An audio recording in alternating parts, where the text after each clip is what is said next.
Good evening everybody. Good evening sir. Good evening.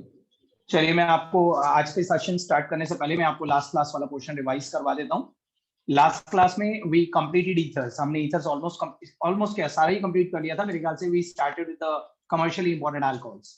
सो ethers की physical properties में solubility या boiling point से हमने स्टार्ट करा था, वहां से मैं आपको एक बार रिवाइज करवा देता हूँ। And the chemical properties of ethers. Ethers की प्रिपरेशन हम ऑलरेडी कर चुके थे। यू ऑल नो कि ईथर्स की दो रिपीटेड प्रिपरेशन हम लोगों ने करी थी। एक तो by acidic dehydration of alcohols at 413 kelvin, जो सिर्फ प्राइमरी अल्कोहल्स पे एप्लीकेबल होती है। इंटरमोलिकुलर डिहाइड्रेशन के थ्रू ईथर्स बनते हैं। और दूसरा हमने देखा था विलियमसन सिंथेसिस। विलियमसन सिंथेसिस में अल्काइल हैलाइड्स को सोडियम एल्कोक्साइड्स के साथ रिएक्ट करवाते हैं, तो थ्रू अ न्यूक्लियोफिलिक सब्स्टिट्यूशन हमें सिमेट्रिकल या अनसिमेट्रिकल दोनों ईथर्स मिल जाते हैं। विलियमसन सिंथेसिस की दो लिमिटेशंस भी आप लोगों को समझ में आ गई होगी। उसके बाद हम लोगों ने फिजिकल प्रॉपर्टीज में पहले तो मैंने आपको बताया था कि ईथर्स बेंच मॉलिक्यूल्स होते हैं, because of their bent shape they always possess a net dipole. वो हमेशा पोलर होते हैं। कभी भी ईथर का कोई भी एग्जांपल नॉन पोलर नहीं होगा, क्योंकि उनमें दोनों बॉन्ड डायपोल से एक डायरेक्शन में कन्वर्ज होते हुए एक रिजल्टेंट डायपोल प्रोड्यूस कर देते हैं।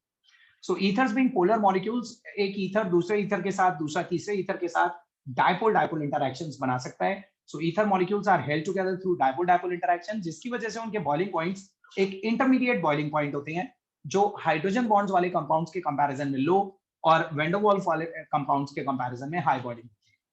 सॉल्युबिलिटी में हम लोगों ने डिस्कस करा था कि ईथर में ऑक्सीजन होता है पार्शियल नेगेटिव, वाटर में हाइड्रोजन होता है पार्शियल पॉजिटिव। तो ईथर को जब आप वाटर में डिसॉल्व करेंगे तो ईथर वाटर के साथ हाइड्रोजन बॉन्ड बना लेता है, and because of the formation of those hydrogen bond at least the lower members of ethers are readily soluble. Lower members तो सॉल्युबल है। अब लोअर मेंबर में आपको अगर ये लग रहा है कि कहां तक के लोअर या लोअर किन्हें कहेंगे, तो देखिए कोई आपसे ये पूछेगा नहीं, बट एक जनरलाइज्ड कॉन्सेप्ट ये याद रखिए कि जब हम लोअर मेंबर बोलते हैं ना, तो हम जनरली 3 या 4 कार्बन एटम्स वाले ईथर्स की बात कर रहे हैं। या किसी भी फंक्शनल ग्रुप में अगर हम बोल रहे हैं लोअर मेंबर, तो ज्यादा से ज्यादा 3 कार्बन या 4 कार्बन तक का कॉन्सेप्ट हम फॉलो करते हैं। तो जब तक आर ओ आर में आर ग्रुप जो है वो मिथाइल इथाइल या ज्यादा से ज्यादा प्रोपाइल लगा हुआ है, तब तक के ईथर्स तो रेडीली सॉल्युबल हो जाएंगे वाटर में। लेकिन जैसे जैसे ईथर में non polar alkyl chain length increase करते जाएंगे, तो वो चेन लेंथ क्योंकि नॉन पोलर होती है, तो नॉन पोलर पोर्शन के ऊपर डोमिनेट करना स्टार्ट कर देता है, and that's why the solubility goes on decreasing. और बहुत बड़े वाले ईथर जो होते हैं वो तो फिर इनसॉल्युबल ही हो जाते हैं। ठीक है। उसके बाद we started the chemical properties of ethers. और ईथर की हमने एक केमिकल प्रॉपर्टी पहली वाली जो देखी थी, that was a very important chemical property, cleavage bye halogen acids. Cleavage bye halogen acids में आपको बताया गया था कि अगर हम ईथर को, किसी भी ईथर को ROR, when this is treated with any halogen acid HX, तो इसमें ऑक्सीजन एल्काइल बॉन्ड क्लीवेज होती है और एक अल्कोहल और एक एल्काइल हैलाइड का मिक्सचर मिलता है। एक सिमेट्रिकल ईथर में तो इट डजंट मैटर कि कहां से बॉन्ड क्लीवेज हो रही है, कहीं से भी कर दो आपको same alkyl halide same alcohol मिलेगा। बट एक अनसिमेट्रिकल ईथर में वी हैव टू डिसाइड कि ऑक्सीजन किस साइड वाले एल्काइल ग्रुप से बॉन्ड तोड़ेगा, क्योंकि दोनों तरफ अलग अलग एल्काइल ग्रुप लगे होते हैं। अब यहाँ पे क्या है कि सारे अनसिमेट्रिकल ईथर में एक जैसा कॉन्सेप्ट फॉलो नहीं होता। मैंने यहाँ पे भी 2 केसेस आपको बताए थे। एक तो वो अनसिमेट्रिकल ईथर जिसमें एक तरफ टर्शियरी ग्रुप लगा हुआ है। अगर कोई ऐसा अनसिमेट्रिकल ईथर है ना जिसमें one of the alkyl group is tertiary, then the reaction will follow SN1 mechanism. SN1 यानी कि कार्बोकेटाइन बनेगा, और कार्बोकेटाइन की स्टेबिलिटी के पॉइंट ऑफ व्यू से अगर आप देखें तो 3 डिग्री कार्बोकेटाइन ज्यादा स्टेबल होता है। सो ऑक्सीजन टर्शियरी वाले ग्रुप के साथ बॉन्ड क्लीवेज होगी और टर्शियरी वाले पे हैलोजन आ जाएगा, tertiary alkyl halide. In case of every tertiary alkyl halide यही अल्काइल ईथर यही होगा। But in case of every other unsymmetrical ether जहां पे टर्शियरी ग्रुप नहीं लगे हुए, टर्शियरी के अलावा कोई से भी दूसरे 2 लगे हुए, चाहे वो 2 अलग अलग साइज के प्राइमरी है या 2 अलग अलग साइज के सेकेंडरी हैं, या एक सेकेंडरी एक प्राइमरी है, बट टर्शियरी नहीं होना चाहिए। In every other case of unsymmetrical ether the reaction will follow the SN2 mechanism. यानी कि अब कार्बोकेटाइन नहीं बनेगा, तो आपको ये सोचना ही नहीं कि कार्बोकेटाइन किसका ज्यादा स्टेबल होगा। आपको अब ये सोचना है कि HX का जो X नेगेटिव है वो या तो इस R पे अटैक करेगा या इस R पे अटैक करेगा। ठीक है, तो वो किस R पे ज्यादा easily with less hindrance attack कर पाएगा। ठीक है, वो उस एल्काइल ग्रुप के अल्फा कार्बन पे ज्यादा इजीली अप्रोच कर पाएगा जो एल्काइल ग्रुप साइज में छोटा होगा, जिसपे कम ब्रांचिंग होगी। ठीक है, तो the smaller one will be obtained as an alkyl halide, और जो लॉन्गर एल्काइल ग्रुप होगा वो अल्कोहल की फॉर्म में मिलेगा। ठीक है, तो बताइए आप सब लोगों को, और जो स्टूडेंट्स ऑनलाइन है उन्हें भी, सब लोगों को ये चीज अच्छी तरह समझ में आ गई थी? Yes sir. Yes sir. ठीक है। बिसाइड्स दैट हमने दूसरी केमिकल प्रॉपर्टी की हेडिंग डाली थी electrophilic substitution over ethers.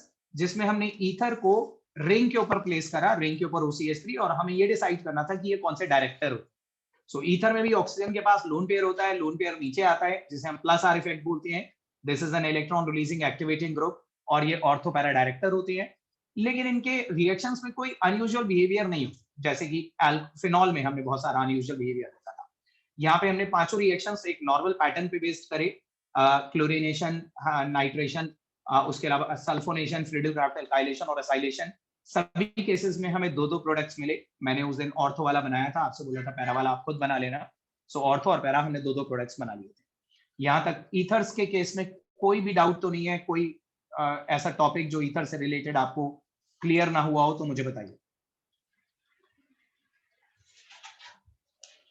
Arpit Chaudhary, please unmute yourself. अर्पित,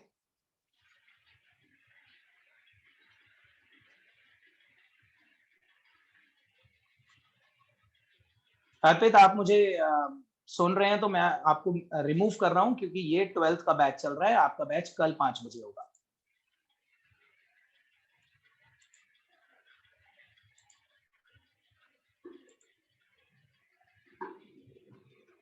तो देखिए, दिस वाज ईथर्स। उसके बाद हम लोगों ने स्टार्ट करा था सम कमर्शियली इंपॉर्टेंट अल्कोहल्स, जो एक बहुत छोटा सा थ्योरेटिकल टॉपिक है। सम कमर्शियली इंपॉर्टेंट अल्कोहल में we are just supposed to study about 2 alcohols, ethanol and methanol. Methanol मैंने पूरा करवा दिया था, यूज लिखवाया था उसका लास्ट में या नहीं? तो अभी पूरा नहीं हुआ, एक लाइन और बची होगी। देखिए, मीथेनॉल के बारे में मैंने आपको बताया था कि मीथेनॉल फॉर्मूला तो आपको मालूम है, CH3OH। Methanol is a colourless liquid with a boiling point of 337 kelvin.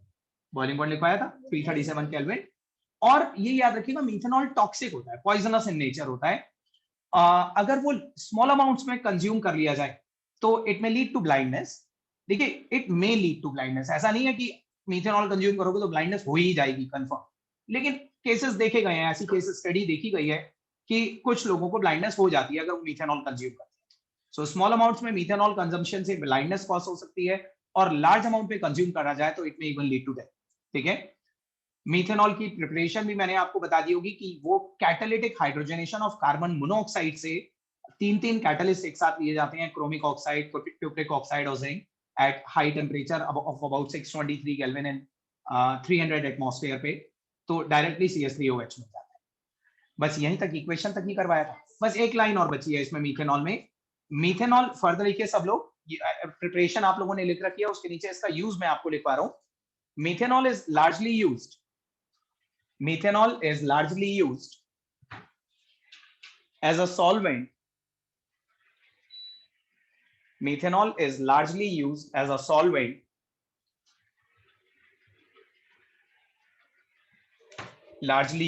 a solvent in the manufacture of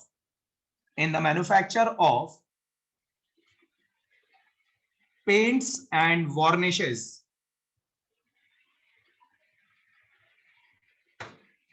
In the manufacture of paints and varnishes.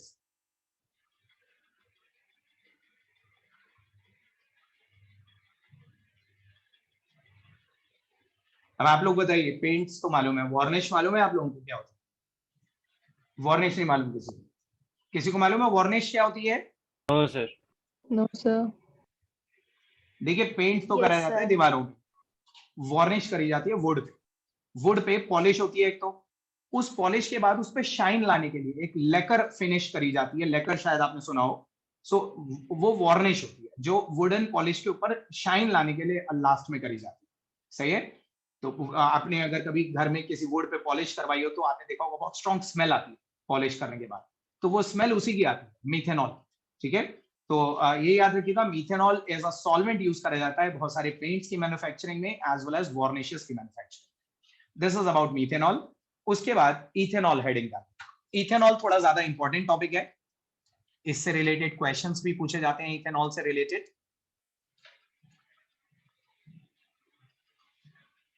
Ethanol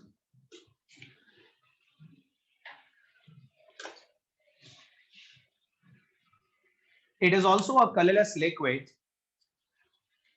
It is also a colorless liquid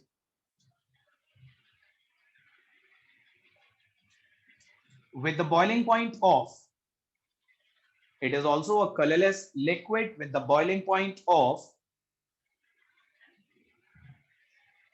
351 Kelvin. Colorless liquid at the boiling point of 351 Kelvin.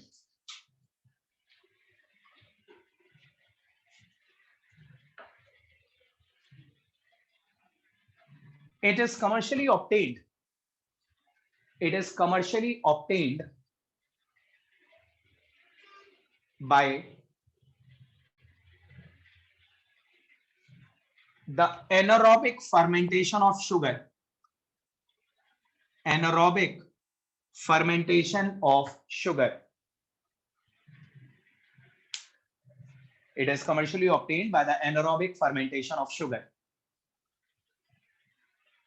देखिए ये preparation बहुत important है और आपके पूरे entire syllabus में ना ये प्रिपरेशन 3 बार आएगी, ठीक है। और भी बायोमोलिक्यूल्स एक चैप्टर आएगा जो इसी बार के सिलेबस में भी आपके, तो उसमें भी मैं आपको ये क्वेश्चन दोबारा करवाऊंगा। Anaerobic fermentation of sugar. देखो sugar is C12H22O11, this is sucrose.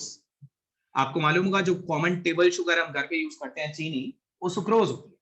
And biomolecule हो गया होगा आपके स्कूल में शायद कुछ स्टूडेंट्स के। So sucrose is a disaccharide. Disaccharide होता है जो 2 मोनोसैकेराइड्स के ज्वाइन करने से बना होता है, 2 शुगर यूनिट। जैसे एक सिंगल मॉलिक्यूल को मोनोमर बोलते हैं और 2 मॉलिक्यूल जुड़ जाए तो डायमर बन जाता है, 2 मोनोमर जुड़ जाए तो ये भी एक तरह का डायमर है जो 2 मोनोमरिक यूनिट से बना हुआ है। सबसे पहले हम क्या करेंगे, इस सुक्रोज को वाटर से हाइड्रोलाइज करेंगे इन presence of enzyme invertase. Invertase एक एंजाइम, ठीक है। सो ये इन्वर्टेज एंजाइम की प्रेजेंस में this disaccharide is splitted into 2 monosaccharide C6H12O6 plus C6H12O6। अब देखिए जब ये दोनों ही C6H12O6 हैं तो क्या मैं इसे 2C6H12O6 भी लिख सकता था? नहीं लिख सकते, क्योंकि ये दोनों अलग अलग। इनमें से एक है ग्लूकोज और एक है fructose, and this is the actual pronunciation fructose. कुछ स्टूडेंट इसे फ्रुक्टोज बोलते हैं, फ्रुक्टोज नहीं फ्रक्टोज, ग्लूकोज एंड फ्रक्टोज। मैं आपको ये बता दूं कि आप लोग ने आइसोमर नाम तो सुना है। Isomers are the compounds with same molecular formula but different structural formula. तो ये आइसोमर मॉलिक्यूलर फॉर्मूला सेम है, लेकिन जब मैं इन्हें खोल के इनका स्ट्रक्चर बनाऊंगा ना 6 कार्बन की चेन, तो आपको स्ट्रक्चर अलग अलग नजर आएगा। And a very interesting fact जो बायोमोलिक्यूल में भी मैं आपके साथ शेयर करूंगा कि ये जो फॉर्मूला है ना C6H12O6, इस फॉर्मूले के 32 कंपाउंड्स होते हैं। ये तो 2 ही दिखाए गए हैं, मैं ऐसे 30 और बना सकता हूं आपके साथ, ठीक है, जिनका फॉर्मूला यही होगा, नाम अलग। समझ रहे हैं? 32 isomers having the same formula. तो ये तो 2 आइसोमर हैं, ग्लूकोज एंड फ्रक्टोज। उसके बाद ये जो इसमें से ग्लूकोज मिला है ना, इस ग्लूकोज को C6H12O6, इस ग्लूकोज को हम एंजाइम जाइमेज की प्रेजेंस में, दिस इज अनदर एंजाइम जाइमेज की प्रेजेंस में फर्मेंट करेंगे। फर्मेंट करने का मतलब मालूम है आप सब लोग? फर्मेंट का मतलब मालूम है क्या? फर्मेंट का मतलब होता है किसी चीज को डिकम्पोज करना, सड़ाना, ठीक है ना, डिकम्पोज करना। तो हम इसे डिकम्पोज करेंगे C6H12O6 को, तो ये देखिए स्प्लिट हो जाएगा 2 molecules of C2H5OH plus 2CO2। ये देखिए इथेनॉल बन, ठीक है, by the fermentation of sugar. Basically sugar ये है, लेकिन पहले शुगर का हाइड्रोलिसिस करा जाता है, उसी ग्लूकोज और फ्रक्टोज में स्प्लिट करा जाता है, वहां से ऑब्टेन होने वाले ग्लूकोज को एंजाइम जाइमेज की प्रेजेंस में फर्मेंट करा जाता है। And this fermentation has to be carried out in presence of, in absence of oxygen. That's why मैंने एनारोबिक लिखवाया, ठीक है। एनारोबिक फर्मेंटेशन का मतलब है एब्सेंस ऑफ ऑक्सीजन। अब कई बार ये भी पूछा जाता है कि एब्सेंस ऑफ ऑक्सीजन ही क्यों? ऑक्सीजन अगर चली जाएगी इस प्रोसेस में तो क्या हो जाएगा? देखिए अगर इस प्रोसेस में ऑक्सीजन एंटर कर गई तो ऑक्सीजन इस इथेनॉल को फर्दर ऑक्सीडाइज करके एसिडिक एसिड में, जिसे आप विनेगर भी बोलते हैं, उसमें कन्वर्ट कर देगी, ठीक है। सो इथेनॉल को हमें इन एब्सेंस ऑफ एयर बनाना होता है। अगर एयर इस प्रोसेस में एंटर कर गई तो एयर ऑक्सीडाइजिंग एजेंट होती है, ऑक्सीजन ऑक्सीडाइजिंग एजेंट होती है। तो वो ऑक्सीजन क्या करेगी, इथेनॉल को फर्दर ऑक्सीडाइज करके इथेनॉइक एसिड या एसिडिक एसिड में कन्वर्ट कर देगी, ठीक है। सो वो भी मैं आपको एक स्टेटमेंट लिखवाऊंगा। ये याद रखिएगा, यहां पे बनने वाला है जो इथेनॉल होता है ये 100% प्योर इथेनॉल होता है, और 100% प्योर इथेनॉल को एब्सोल्यूट अल्कोहल भी कहा जाता है। Absolute alcohol. तो this is the preparation of ethanol, ये नोट करिए और बताइए मैंने अभी तक जो आपको बताया उससे रिलेटेड कोई डाउट तो नहीं।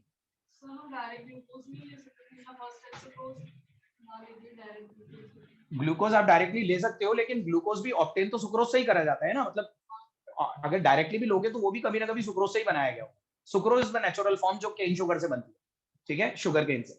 तो आपको तो ओरिजिनल ओरिजिन दिखाया जा रहा है कि ओरिजिन कहां से।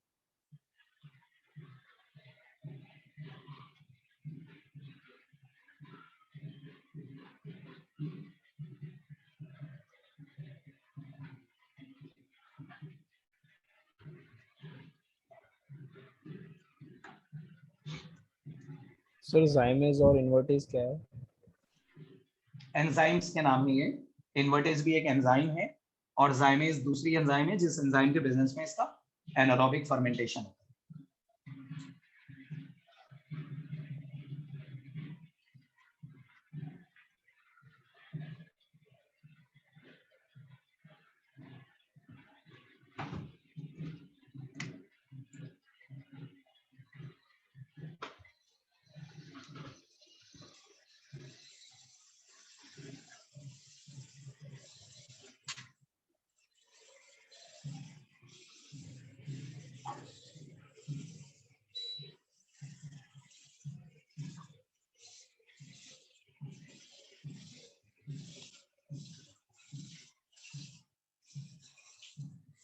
Done.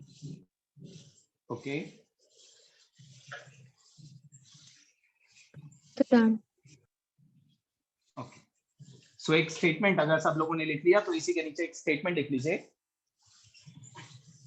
If oxygen is entered, if oxygen is entered in the process of fermentation, if oxygen is entered in the process of fermentation,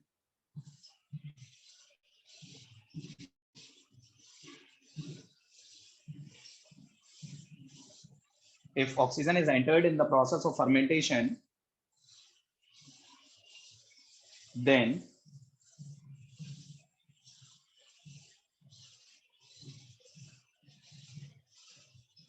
आपको ऑडियो में कोई प्रॉब्लम आ रही है? नो सर, पर सर वीडियो क्वालिटी डाउन हो गई। That's why मैंने पूछा, वीडियो ब्लर्ड हो गया लेकिन ऑडियो क्लियर है ना? Yes Yes, sir. sir. Yes sir. चलिए लिखिए अभी। if oxygen is entered into the process of fermentation, then it will turn, yeah, then it will further oxidize, then it will further oxidize ethanol to ethanoic acid. It will further oxidize ethanol to ethanoic acid.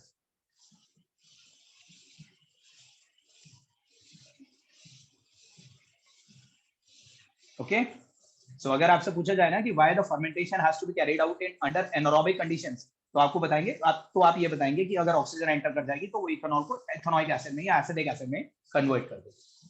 Further लिखे next line में, ethanol is also used as a solvent. Ethanol is also used as a solvent in the manufacture of paints. Ethanol is also used as a solvent in the manufacture of paints.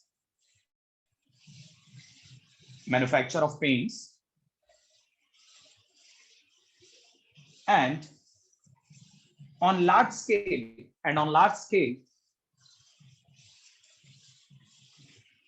it is also used for consumption.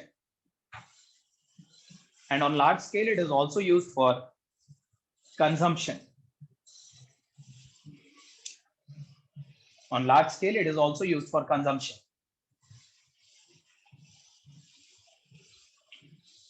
However, अब ये statement बहुत important है और बहुत पूछी जाती है exam में, जो मैं आप बता रहा हूं आपको। However, the commercial ethanol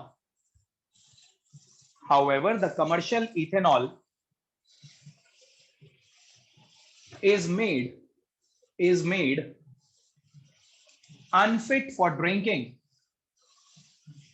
is made unfit for drinking by adding small amounts of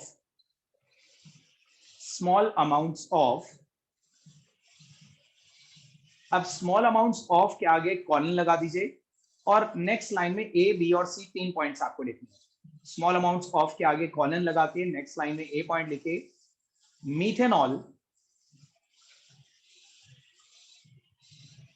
के आगे ब्रैकेट में लिखो to make it poisonous, to make it poisonous.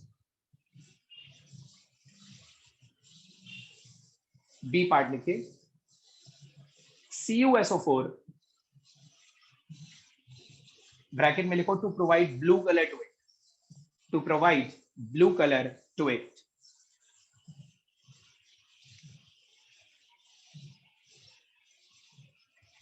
और सी पार्ट में लिखिए पिरिडीन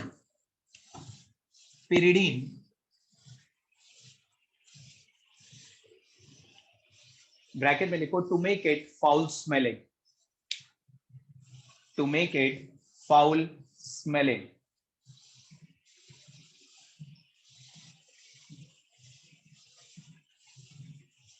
नेक्स्ट लाइन में लिखिए such an alcohol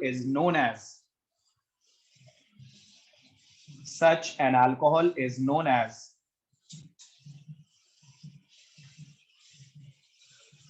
the denatured alcohol. Such an alcohol is known as the denatured alcohol.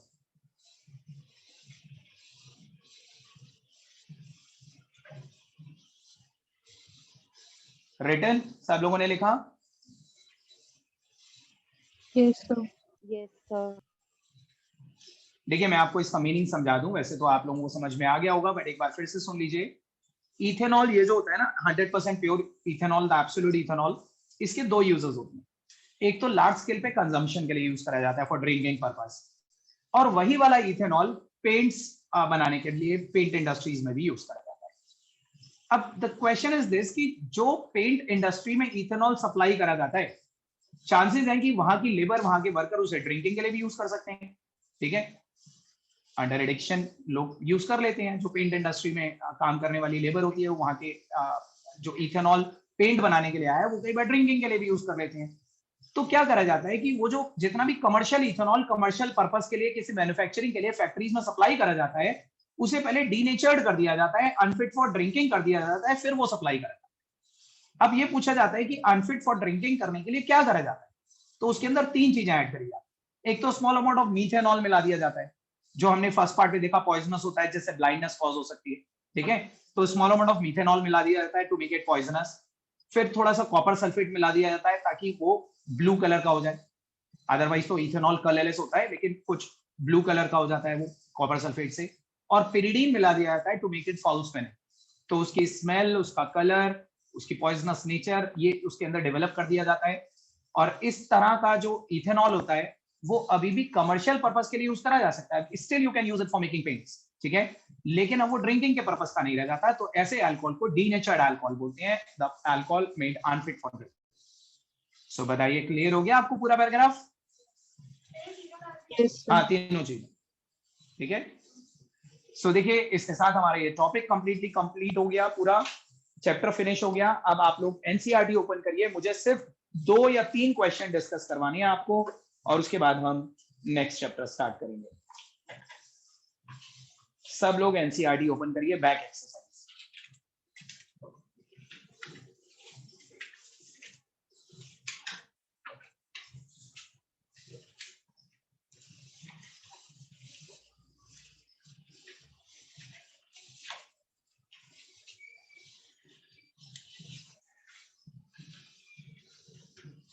जब आप लोग बुक ओपन कर लें तो बता दीजिएगा मुझे।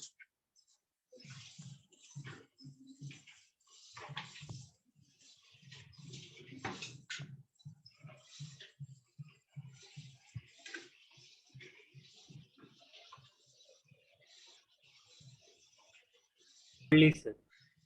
ठीक है, से देखिए दो बहुत इंपॉर्टेंट फ्रीक्वेंटली आस्क्ड क्वेश्चन जो इस चैप्टर में पूछे जाते हैं। क्वेश्चन नंबर 11.8, क्वेश्चन नंबर 11.8 पढ़िए पहले तो।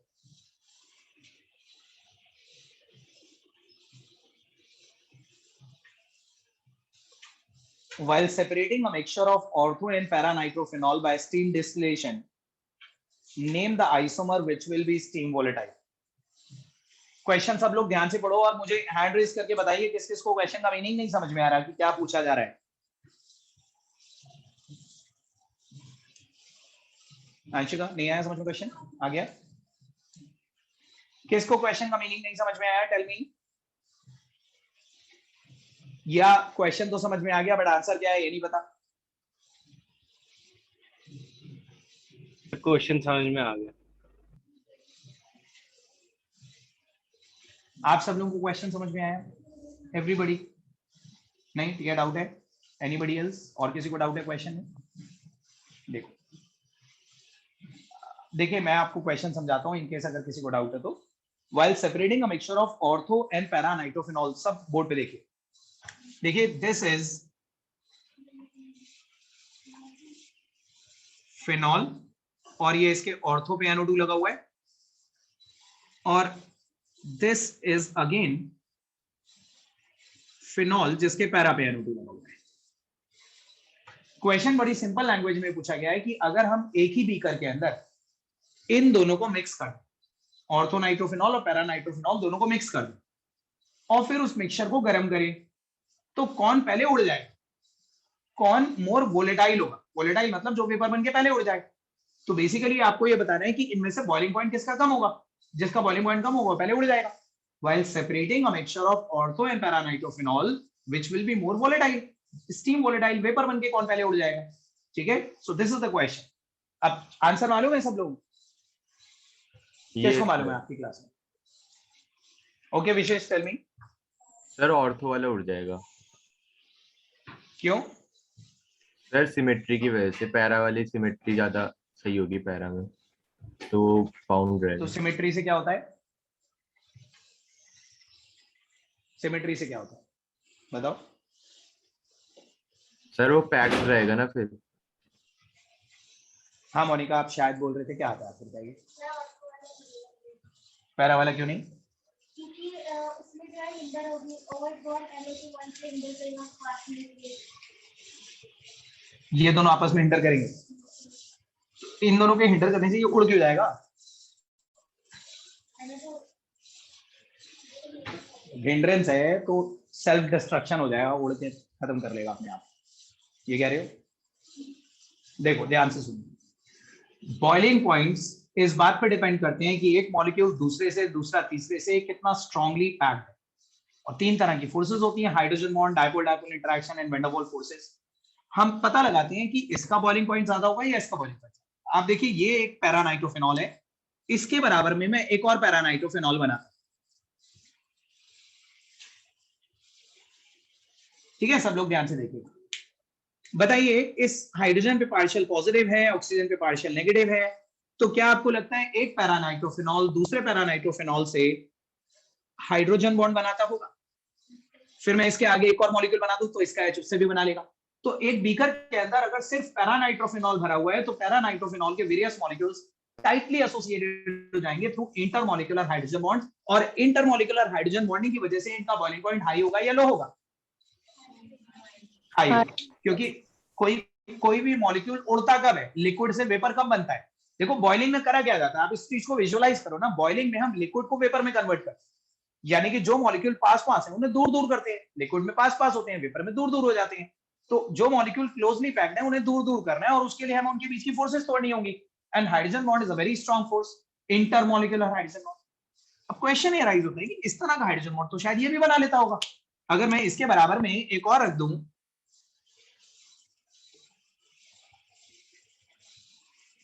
तो जैसे इसने इसके साथ हाइड्रोजन बॉन्ड बना लिया, कि ये इसके साथ नहीं बना लेगा? तो ये नहीं बनाएगा, ये नहीं बनाएगा क्योंकि इस NO2 को ओपन करता हूं मैं, इस NO2 में N double bond O coordinate bond O है, और ये देखिए इस ऑक्सीजन पे भी पार्शियल नेगेटिव है, हाइड्रोजन पे पार्शियल पॉजिटिव।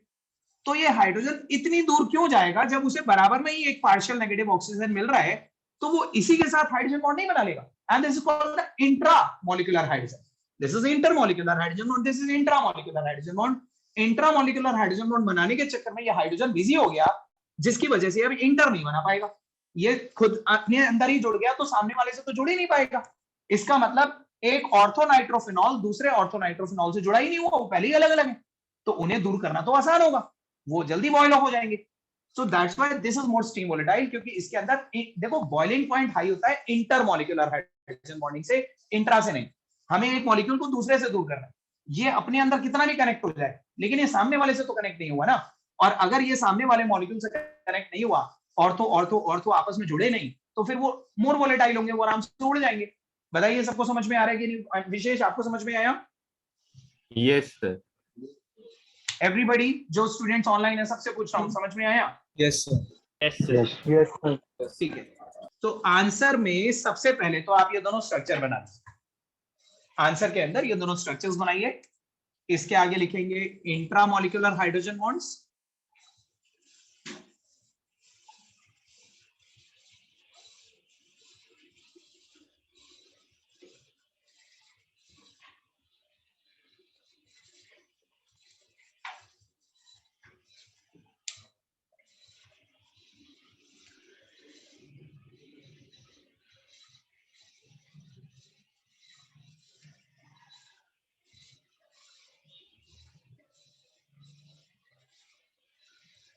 सबको क्लियर है ना? Yashika, Tarushi, Siddharth, Siddhant, Shikha, Gauri? Yes sir. Yes, sir. Yes, sir. Okay.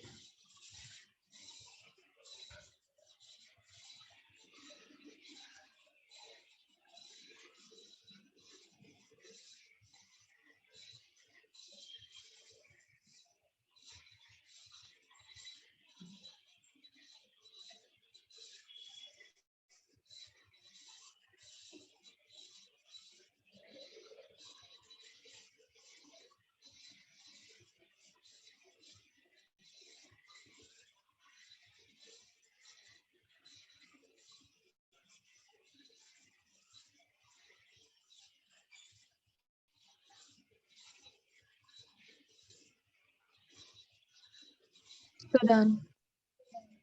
Okay, तो सब लोगों ने नोट कर लिया? कर लीजिए।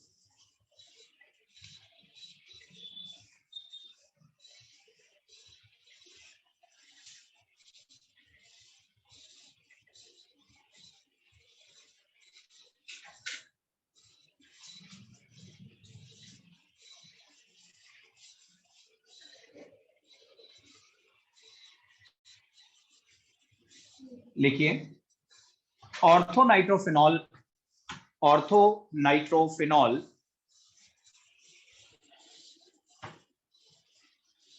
is more steam volatile. Orthonitrophenol is more steam volatile. More steam volatile. Steam volatile के आगे ब्रैकेट में लिख लीजिए less boiling. Less boiling. Due to absence of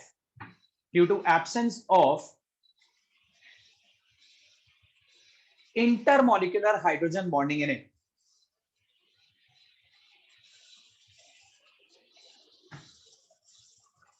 Due to the absence of intermolecular hydrogen bonding in it.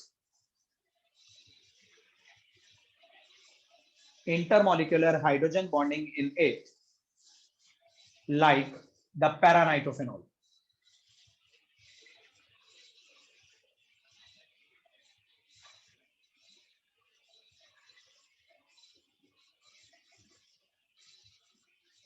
Like the paranitrophenol.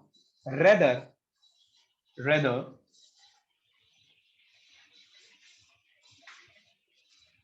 it forms intramolecular hydrogen bonds. Rather, it forms intramolecular hydrogen bonds.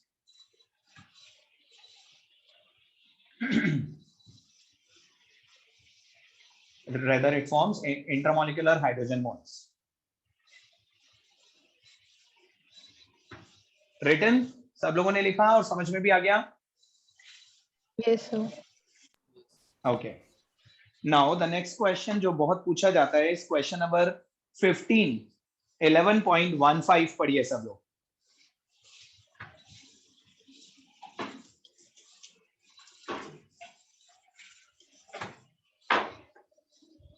Explain why orthonitrophenol is more acidic than orthomethoxyphenol.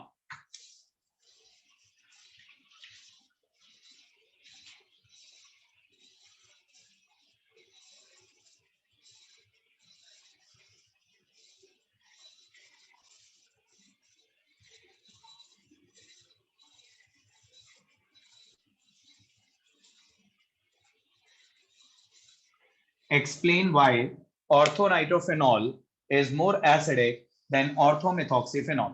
ऊपर वाला compound ज्यादा acidic है, नीचे वाला कम, क्यों? उसका reason बताना है। बता सकता है कोई?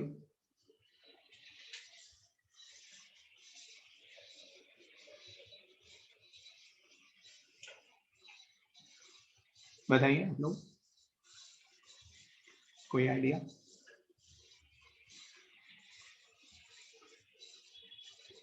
खुशी? And also electronegative compound है ज़्यादा, जिससे methoxy से, तो क्या होगा?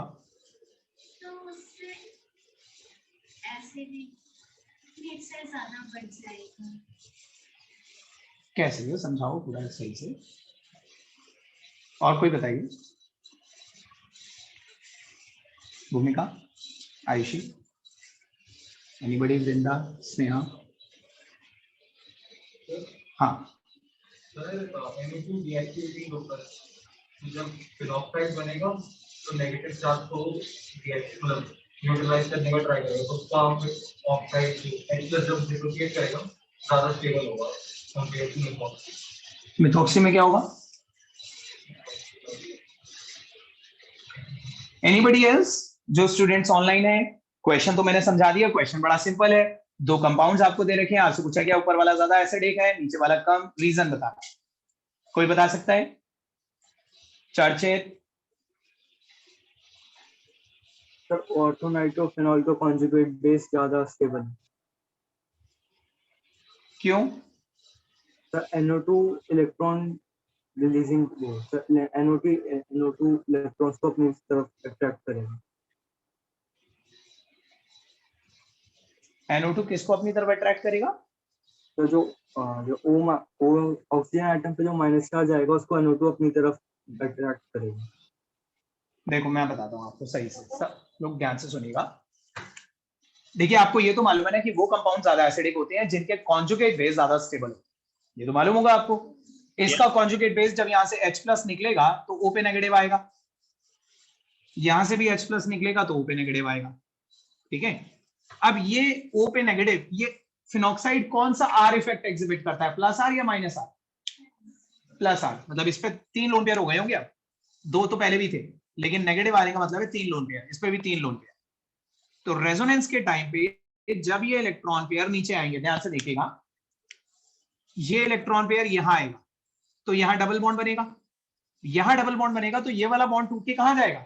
ये वाला बॉन्ड टूट के यहां जाएगा, है ना। इस जगह पे यहां पे नेगेटिव चार्ज आ जाएगा। इसी तरह से यहां पे भी होगा, ये इलेक्ट्रॉन यहां जाएगा और ये वाला बॉन्ड टूट के यहां आएगा।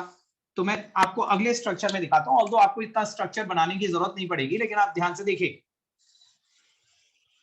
ये दोनों बॉन्ड एज इट इज हैं, यहां double bond O, 2 electron pair, negative charge तो खत्म हो गया, लेकिन वो नेगेटिव चार्ज यहां पे आ गया इस वाले पे, और यहां पे लगा हुआ है NO2।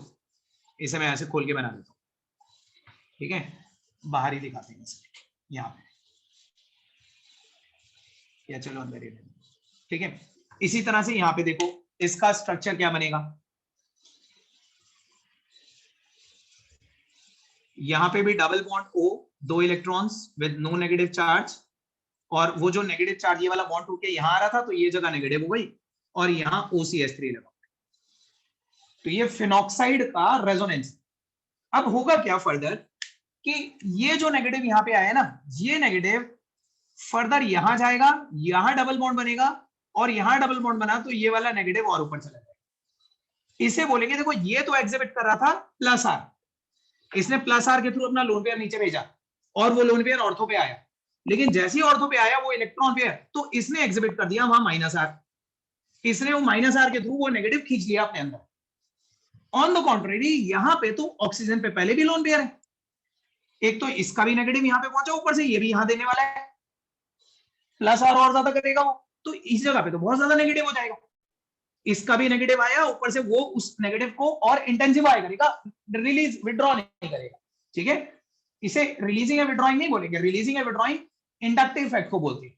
इसमें हम प्लस आर और माइनस आर के बेसिस पे देंगे कि the conjugate base of orthonitrophenol, orthonitrophenol का जो कॉन्जुगेट बेस होगा वो ज्यादा स्टेबलाइज्ड हो जाएगा, क्योंकि जब ऑर्थो पे नेगेटिव चार्ज आएगा तो NO2 अपने माइनस आर इफेक्ट के थ्रू उस नेगेटिव चार्ज को स्टेबलाइज करते हैं। लेकिन इसके कॉन्जुगेट बेस को डिस्टेबलाइजेशन मिलेगी, क्योंकि इसके ऑर्थो पे जब नेगेटिव चार्ज आएगा तो मेथॉक्सी प्लस आर इफेक्ट के थ्रू उस नेगेटिव चार्ज को कम नहीं करेगा बल्कि और बढ़ा देगा। सो दैट्स व्हाई ये कॉन्जुगेट बेस बहुत हाईली अनस्टेबल है, ये ज्यादा स्टेबल है, इसलिए ये जल्दी बनेगा, ये अपना H+ जल्दी निकालेगा। अब बाकी तो मैं आपको लिखवाऊंगा, लेकिन आपको कॉन्सेप्ट समझ में आया है या मैं दोबारा समझ बताइए, एक बार फिर बताऊंगा, और जो स्टूडेंट्स ऑनलाइन है वो बताइए उन्हें समझ में आया। Yes sir. Yes, sir. Everybody देखो एक बार फिर से सुन लो। देखिए आपको ये तो दिख रहा है कि ये जब H+ चला जाएगा तो O पे नेगेटिव आएगा, और ऑक्सीजन पे 3 पेयर भी हैं, हर वो चीज जिसके पास इलेक्ट्रॉन पेयर होते हैं प्लस आर इफेक्ट एग्जिबिट करती है, तो प्लस आर के थ्रू ये इलेक्ट्रॉन पेयर पहले यहां जाएगा, जिसकी वजह से ये वाला बॉन्ड टूट के यहाँ पे आएगा, तो इस जगह पे नेगेटिव आ जाएगा जैसा मैंने दिखाया। अब यहाँ पे नेगेटिव आने के बाद देखो ये actually this is called a parallel resonance. Parallel resonance ये टर्म आपको आगे आने वाले चैप्टर में भी पढ़ाऊंगा। इंटरफेरेंस होती है बेसिकली, अगर ये नहीं होता NO2, होता ही नहीं, तो ये नेगेटिव चार्ज सीधे फिर यहां जाता, फिर यहां चला जाता, रिंग के अंदर ही घूमता और कहीं जाता ही नहीं। लेकिन अब ये नेगेटिव चार्ज दो जगह रेजोनेंस में साइमल्टेनियसली पार्टिसिपेट करेगा, ये उधर भी जाएगा और फिर वापस आके नीचे भी जाएगा। समझ रहे हैं आप इस चीज को? एक ही नेगेटिव चार्ज दो जगह, बेसिकली NO2 ना इसके इलेक्ट्रॉन्स के साथ इंटरफेरेंस कर, वो इलेक्ट्रॉन जो सीधे यहां से पैरा पे चले जाने चाहिए थे वो सिर्फ पैरा पे नहीं गए, वो इधर भी गए, सही है। तो यहाँ पे पैरेलल रेजोनेंस की वजह से ये नेगेटिव चार्ज दो जगह रेजोनेंस में इन्वॉल्व हो रहा है। ये नेगेटिव चार्ज ना सिर्फ रिंग के रेजोनेंस में पार्टिसिपेट कर रहा है, बल्कि ये नेगेटिव चार्ज NO2 के रेजोनेंस में भी पार्टिसिपेट कर रहा है। NO2 क्या करेगा, अपने माइनस आर इफेक्ट के थ्रू इस नेगेटिव को यहाँ पे खींचेगा, जैसे ये नेगेटिव यहाँ जाएगा तो यहाँ डबल बॉन्ड बनेगा, और यहाँ डबल बॉन्ड बना तो ये वाला बॉन्ड और ऊपर चला जाएगा। तो माइनस आर इफेक्ट के थ्रू ऑर्थो पे आए हुए नेगेटिव चार्ज को NO2 ने पीछे खींच के स्टेबलाइजेशन दी। चार्ज को कम करने से स्टेबिलिटी आती है, लेकिन यहाँ पे जब ऑर्थो पे नेगेटिव चार्ज आएगा तो इस नेगेटिव चार्ज को ये पीछे विड्रॉ नहीं कर पाएगा, क्योंकि इसके अंदर कोई डबल बॉन्ड नहीं है। माइनस आर वो चीजें शो करती हैं जिनके अंदर मल्टीपल बॉन्ड होते हैं, इसमें तो लोन पेयर है, ये प्लस आर करेगा। मैं यहाँ लिख देता हूँ प्लस आर की वजह से ये अपना भी इलेक्ट्रॉन पेयर यहाँ देगा, तो इसके भी इलेक्ट्रॉन इधर ही आ रहे हैं आगे, इसने भी नीचे ही भेज दिए, तो ऑर्थो पे तो बहुत ज्यादा इलेक्ट्रॉन डेंसिटी बढ़ जाएगी, कम नहीं होगी, जिसकी वजह से ये जो कॉन्जुगेट बेस है ये डिस्टेबलाइज्ड हो जाएगा, और इसीलिए ये अपना H+ मुश्किल से निकालेगा, वो अपना H+ जल्दी निकालेगा। बताइए आप सब लोगों को अब क्लियर है? सबको क्लियर है? Yes sir. ठीक है, सो इसका आंसर लिखिए।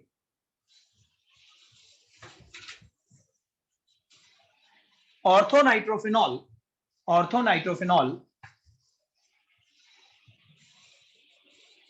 is more acidic. Orthonitrophenol is more acidic as its conjugate base, is stabilized. Its conjugate base is stabilized by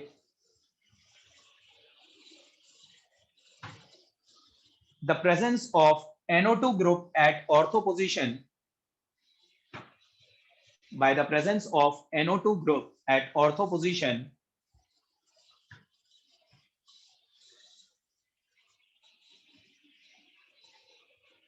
the presence of NO2 group at ortho position, which due to its minus R effect,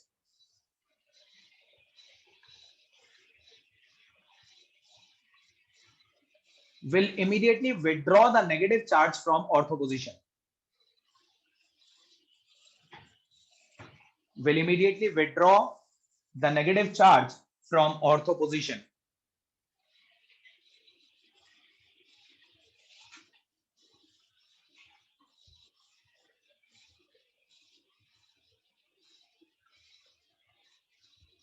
Immediately withdraw the negative charge from ortho position. However,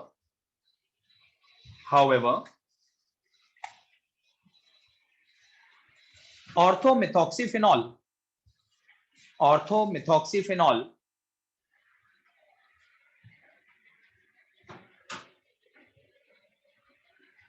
is less acidic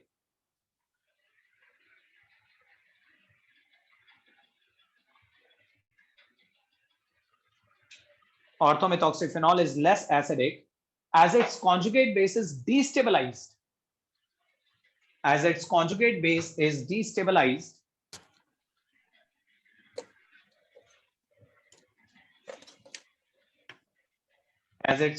base is destabilized by the plus R effect of methoxy group.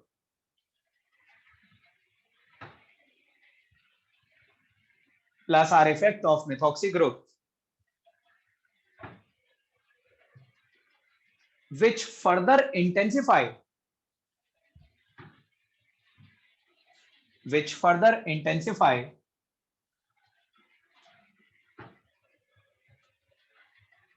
the negative charge at ortho position. Further intensify the negative charge at ortho position.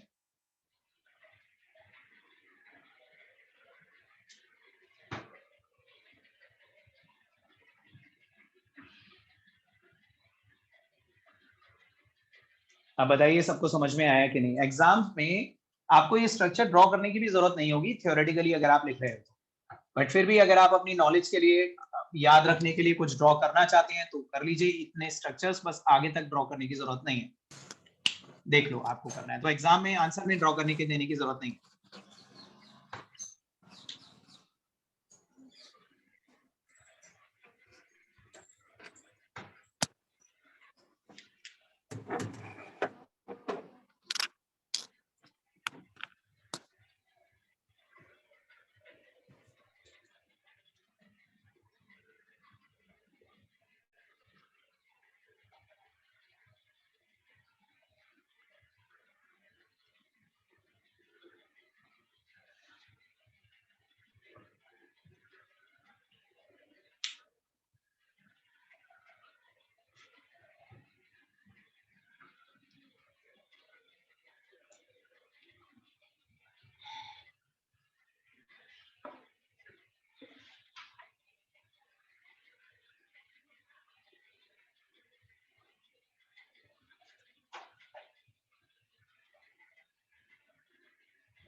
Draw करके मुझे बता दीजिएगा. अब एक और concept मैं आप लोगों को करवाऊंगा.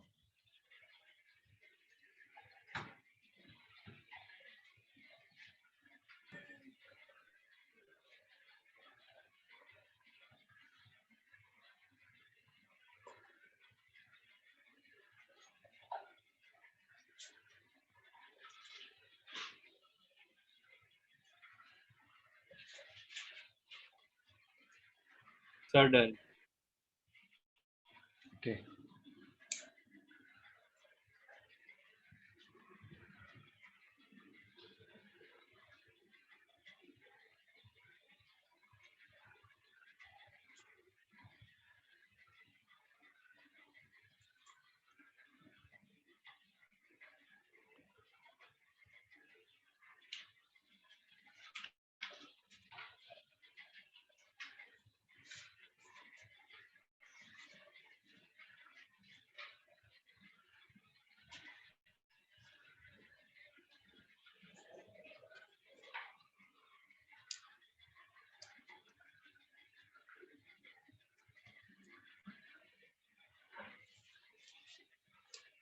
हो गया सबका, इरेज कर दूं? देखिए अब एक क्वेश्चन मैं बोर्ड पे आपको दे रहा हूँ, इनफैक्ट आप लोगों को एक कॉन्सेप्ट समझा रहा हूँ, बोर्ड पे देखिए, बुक में देखने की जरूरत नहीं है, बोर्ड पे देखिए। आपको याद है कि हमने पिछले चैप्टर में जब हेलो एल्केन्स पढ़े थे, तो हेलो एल्केन्स की अल्कोहल से भी हमने एक प्रिपरेशन करी थी। अल्कोहल से इनफैक्ट एक नहीं, 3 प्रिपरेशन करी थी अल्कोहल से, ए बी और सी। एक तो हमने अल्कोहल को PCl3 PCl5 से रिएक्ट करवाया था, तो आपको पता है कि यहाँ से OH हट के Cl लग जाता था। दूसरा हमने अल्कोहल को SOCl2 के साथ रिएक्ट करवाया था, thionyl chloride, that was the best preparation. और तीसरा हमने HBr या HX के साथ रिएक्ट करवाया था। अलग अलग HX के केस में अलग अलग डिहाइड्रेटिंग एजेंट्स भी लेते, ठीक है। सो कोई बता सकता है जब हम अल्कोहल को HBr से रिएक्ट करवाते थे तो क्या होता था? ये वाटर निकलता था और OH के बदले Br लग जाता था, अल्काइल हैलाइड। सबको याद आ रहा है ना ये रिएक्शन? ठीक है। सो ऐसा ही एक एग्जांपल आपको दे रखा है, सपोज ये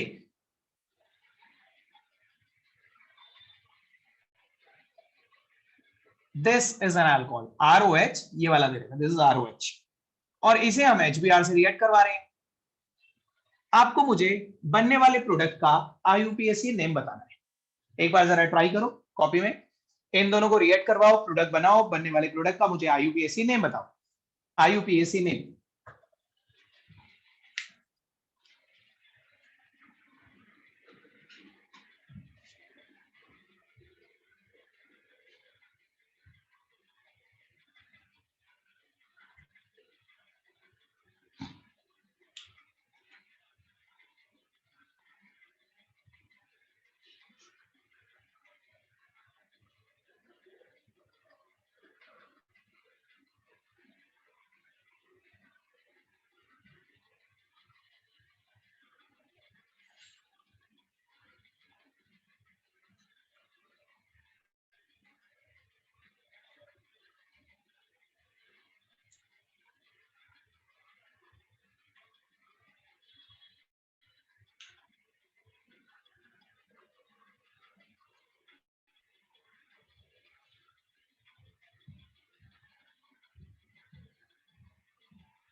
करा किसी ने IUPAC नेम? Yes, sir. बताइए संस्कृति। So 2-bromine 3-methyl butane. Bromide नहीं बोलते, ब्रोमो बोलते हैं।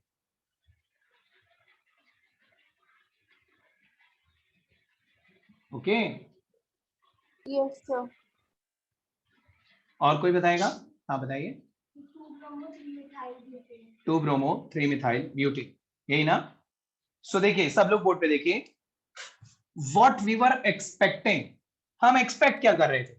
हम एक्सपेक्ट कर रहे थे कि ये वाटर निकलेगा, मैं ऐसे रफली बनाकर दिखा देता हूं, ये वाटर निकलेगा और OH के बदले Br लग जाएगा। We were expecting this product, CH3 CH CH3 CHBr CH3। हम एक्सपेक्ट कर रहे थे, जैसा हमने पढ़ा कि जहां OH होता है वहां से OH हट जाता है, उसके बदले Br लग जाता है, तो हमने सोचा कि यहां से OH हट जाएगा और OH के बदले Br लग जाएगा, वो बनना चाहिए। लेकिन यहाँ पे वो नहीं बनता, यहाँ पे ये बनता है। आप देखिए कहां लगा हुआ है Br, इस कार्बन के नीचे, जबकि OH तो यहां से हटा है। अगर OH यहां से हटा है तो Br इस कार्बन के नीचे क्यों लगा हुआ है, वो हमें जस्टिफाई करना है।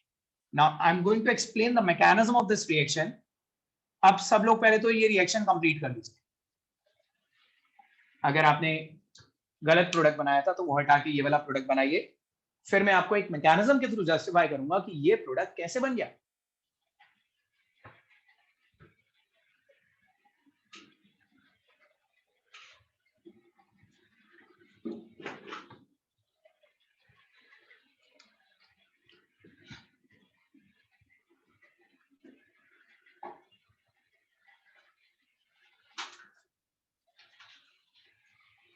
देखिए ध्यान से देखिएगा, मैकेनिज्म देखते हैं इस रिएक्शन का।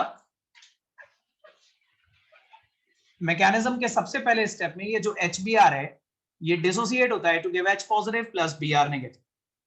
ठीक है, सेकेंड स्टेप में ये जो अल्कोहल है, let us draw this alcohol CH3 CH CH3 CH CH3 OH, इसमें ऑक्सीजन के पास दो लोन पेयर है।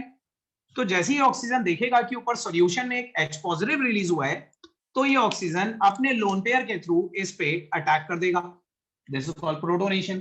ठीक है, तो ये बन जाएगा CH3 CCH3 H CH CH3 और इसके नीचे OH2 single lone pair with a positive charge.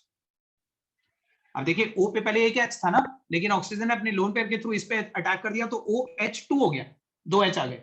ठीक है, और एक लोन पेयर कम होने की वजह से ऑक्सीजन पे पॉजिटिव चार्ज भी आ गया। This is called a protonated alcohol. पहले बताइए सब लोग, यहां तक का स्टेप समझ में आया सब लोगों को? Yes, Yes, sir. sir.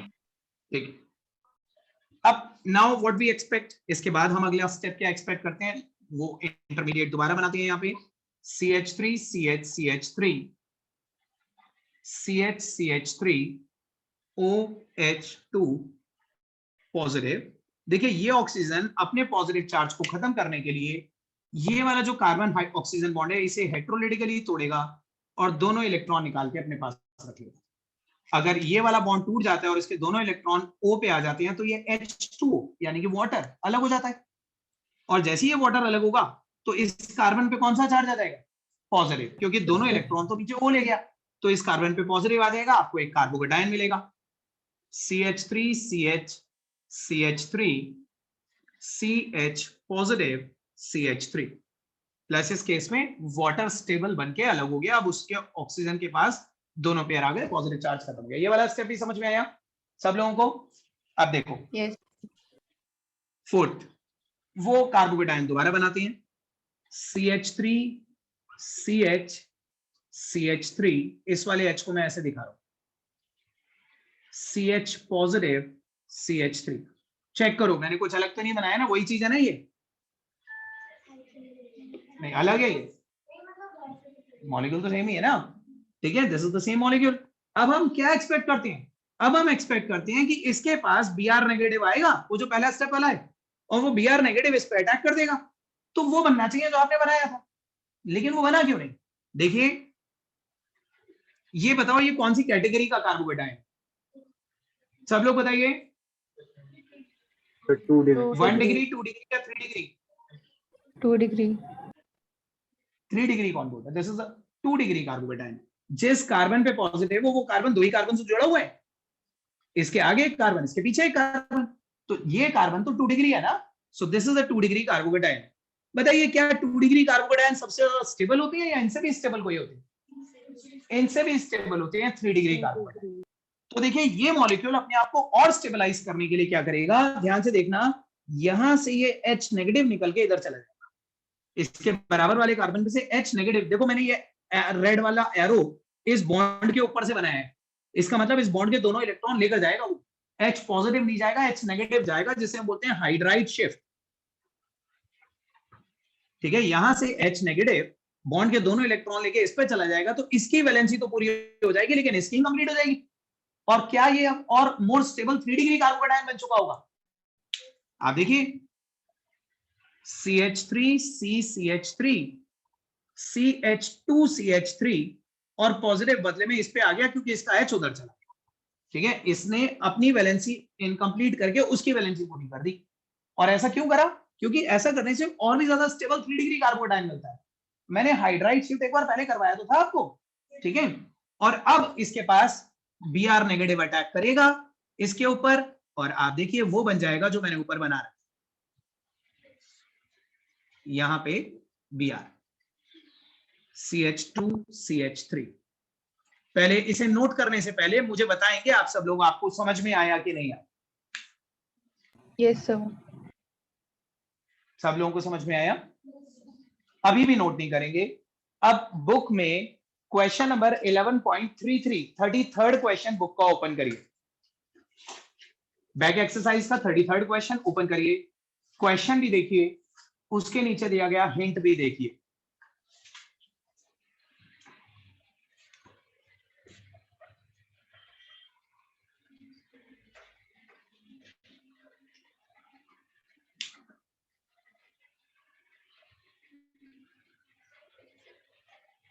तो ये आपका क्वेश्चन नंबर 33 का आंसर है। 33rd question is this one. ये बहुत पूछा जाता है। यही 3 क्वेश्चन मुझे एनसीईआरटी के आपके साथ डिस्कस करने थे, इसे नोट कर लीजिए।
हो गया?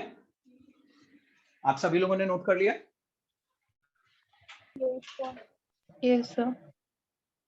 चलिए, सो देखिए विद दिस चैप्टर हमारा, विद दिस टॉपिक हमारा अल्कोहल्स कंप्लीट हो गया।